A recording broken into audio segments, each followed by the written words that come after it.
صحت کا شعبہ۔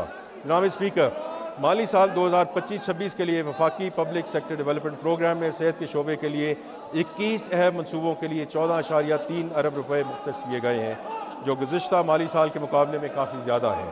ان منصوبوں کے تکمیل سے بیماریوں پر قابو پانے، صحت کی دیکھ بھال کے لیے انفراسٹرکچر کو جدید بنانے اور تمام شہریوں کے لیے پریونٹیو کیئر کوالٹی اور علاج معالجے تک یکساں رسائی کو یقینی بنانے میں مدد ملے گی۔ ان منصوبوں میں نمایاں Jinnah medical complex and research centre Islamabad کے لیے 4 ارب روپے کی رقم مختص کی گئی ہے۔ اس رقم کا مقصد وفاقی دارالحکومت میں ایک فلیگ شپ ٹرشری کیئر فیسلٹی کا قیام ہے۔ صحت کے سنگین چیلنجز سے نمٹنے کے لیے وزیر اعظم پروگرام کے تحت ہیپاٹائٹس سی کے خاتمے کے لیے 1 ارب روپے مختص کیے گئے ہیں، جس میں سے ملک کی اسکریننگ اور علاج معالجے کی سہولتیں فراہم کی جائیں گی۔ اسی طرح غیر متعدی امراض کی بڑھتی ہوئی لہر سے نمٹنے کے لیے شوگر کی روک تھام اور کنٹرول کے پروگرام کو 80 کروڑ روپے فراہم کیے جائیں گے، تاکہ صحت عوامہ کے اس بڑھتے ہوئے بوجھ کو کم کیا جا سکے۔ حکومت نے اسلام آباد کے کینسر ہسپتال کے قیام کے لیے 1.7 ارب روپے اور ضروری آلات کی خریداری کے لیے 90 کروڑ روپے مختص کیے ہیں۔ اس کے علاوہ پیمز اسلام آباد میں ایک جدید ترین اسٹروک انٹرونشن سینٹر کے قیام اور کرٹیکل کیئر اور کارڈیک فیسلٹیز کی توسیع کے لیے 90 کروڑ روپے مختص کیے جائیں گے، تاکہ ایمرجنسی رسپانس کیپیبلٹی اور دل اور فالج کے مریضوں کے بچاؤ کو بہتر بنایا جا سکے۔ یہ اسٹریٹجک سرمایہ کاری ایک ریزیلینٹ، جامع اور پائیدار صحت کے نظام کی تشکیل کے لیے حکومت کے عزم کی توثیق کرتی ہے، جو پاکستان کی سماجی اور اقتصادی ترقی کی عکاس ہے۔ جناب اسپیکر، اب میں AJK گلگت بلتستان اور ضم شدہ علاقوں کے لیے پبلک سیکٹر ڈیولپمنٹ پروگرام پر کچھ پوائنٹس کی نشاندہی کروں گا۔ PSDP کے لیے وسائل کی گنجائش کو سامنے رکھ کر وفاقی حکومت کو متوازن علاقائی ترقی کو یقینی بنانے اور ترقیاتی خلا کو دور کرنے کے لیے آزاد جموں و کشمیر، گلگت بلتستان اور خیبر پختونخوا کے نئے ضم شدہ اضلاع کی ترقیاتی ضروریات کا خیال رکھنا ہوگا۔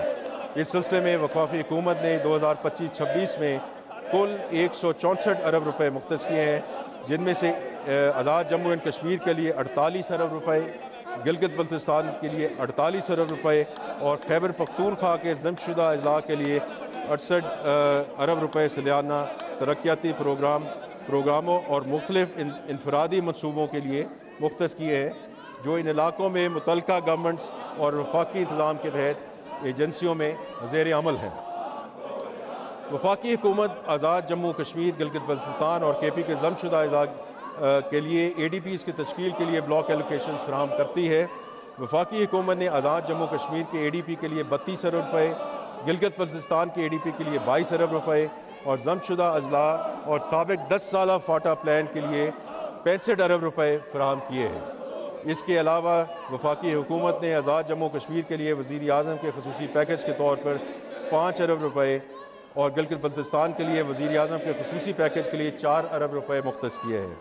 یہ فنڈز مالی سال 25-26 کے دوران متعلقہ حکومتوں کی طرف سے آئیڈینٹیفائی کیے جانے والے ترجیحی اقدامات منصوبوں پر استعمال کیے جائیں گے۔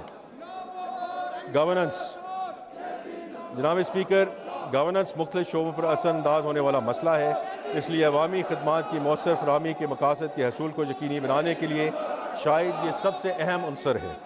25-26 میں گورننس سیکٹر کے لیے 11 ارب روپے کی رقم تجویز کی گئی ہے۔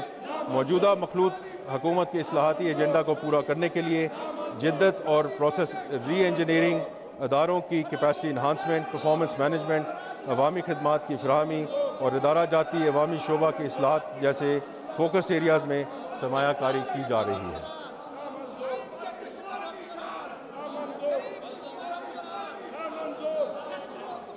جناب اسپیکر، میں ایوان کو یہ بتانا چاہتا ہوں کہ ہم نے جو سب سے فوری مسائل کی نشاندہی کی تھی، ان میں محصولات کی وصولی میں مسلسل کمزوری شامل تھی۔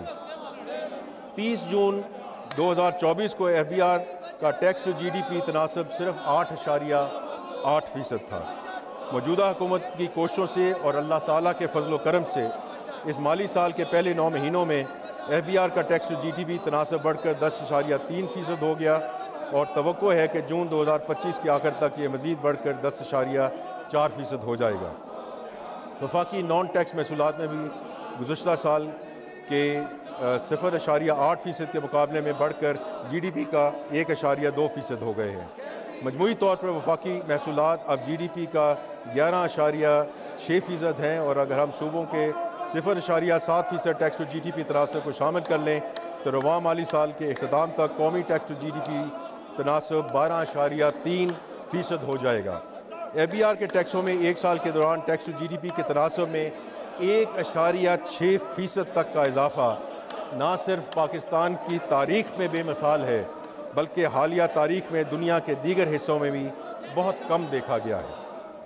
جناب اسپیکر، اب میں اس ایوان کے سامنے مالی سال کے اہم ٹیکس پالیسی اقدامات پیش کرتا ہوں۔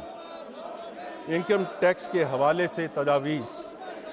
سب سے پہلے ہم اس جگہ ریلیف دے رہے ہیں جہاں اس کی سب سے زیادہ ضرورت ہے۔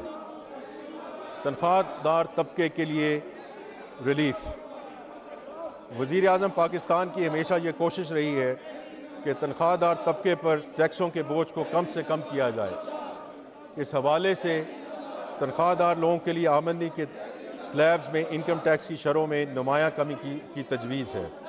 یہ ریلیف نہ صرف ٹیکس کے ڈھانچے کو آسان بنائے گا بلکہ متوسط آمدنی والوں پر عائد ٹیکس کے بوجھ کو کم کر کے انفلیشن اور ٹیک ہوم تنخواہ کے درمیان توازن کو یقینی بنائے گا۔ 6 لاکھ روپے اور 12 لاکھ روپے تک تنخواہ پانے والوں کے لیے ٹیکس کی شرح 5% سے کم کر کے 2.5% کر دی گئی ہے۔ جو لوگ 22 لاکھ روپے تک تنخواہ لیتے ہیں ان کے لیے کم سے کم ٹیکس کی شرح 15% کی بجائے 11% کرنے کی تجویز ہے۔ اسی طرح زیادہ تنخواہیں حاصل کرنے والوں کے لیے بھی ٹیکس کی شرح میں کمی کی تجویز دی جا رہی ہے۔ 22 لاکھ روپے سے 32 لاکھ روپے تک تنخواہ لینے والوں کے لیے ٹیکس کی شرح 25% سے کم کر کے 23% کرنے کی تجویز ہے۔ یہ اقدام ٹیکسوں کو منصفانہ بنانے اور ٹیکس ادا کرنے والے تنخواہ دار افراد پر بوجھ کو کم کرنے کے لیے حکومتی عزم کا آئینہ دار ہے۔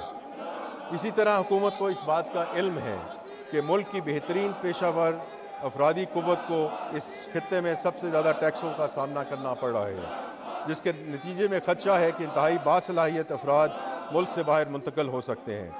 اس لیے ملک سے برین ڈرین کو روکنے کے لیے 1 کروڑ روپے سے زیادہ آمدنی والے افراد پر عائدہ سرچارج میں 1% کمی کی تجویز ہے۔ کارپوریٹ سیکٹر کے لیے لاہے عمل۔ حکومت کو اس بات کا بھی احساس ہے کہ کارپوریٹ سیکٹر پر عائد ٹیکسوں کی شرح بلند سطح پر پہنچ چکی ہے۔ اس وقت کارپوریشنوں پر عائد ٹیکس کی شرح پورے خطے میں سب سے زیادہ ہے۔ حکومت کے پختہ عزم کے تحت ٹارگیٹڈ ریلیف مہیا کرنے اور ایک متوازن اور معاشی ترقی کے لیے موزوں کارپوریٹ ٹیکس رجیم متعارف کرنے کے لیے یہ تجاویز پیش کی جا رہی ہیں کہ 20 کروڑ روپے سے 50 کروڑ روپے تک سالانہ آمدنی حاصل کرنے والی کارپوریشنز کے لیے سپر ٹیکس کی شرح میں 0.5% کی کمی تجویز کی جا رہی ہے۔ یہ رعایت کارپوریٹ ٹیکس کی شرح کو معقول بنانے کے لیے حکومتی ارادے کی عکاسی کرتی ہے۔ کنسٹرکشن اور کم لاگت والے گھروں کی تعمیر۔ پاکستان کی معیشت میں تعمیرات کے شعبوں کا بہت اہم حصہ ہے۔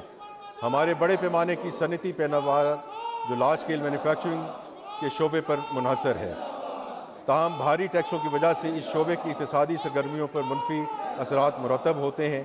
اس لیے جائیداد کی خریداری پر ود ہولڈنگ ٹیکس کی شرح 4% سے کم کر کے 2.5% اور 3.5% سے کم کر کے 2% اور 3% سے کم کر کے 1.5% کرنے کی تجویز ہے۔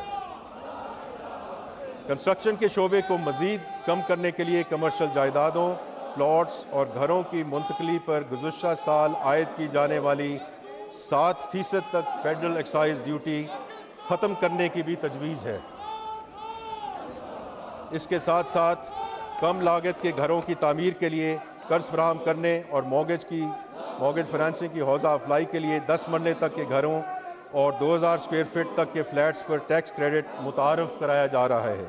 اس کے علاوہ مورگیج فنانسنگ کو پروموٹ کرنے کے لیے کرنے کے لیے ہم بالکل we want to get on with it, اور اس سلسلے میں ایک جامع نظام متعارف کرایا جائے گا۔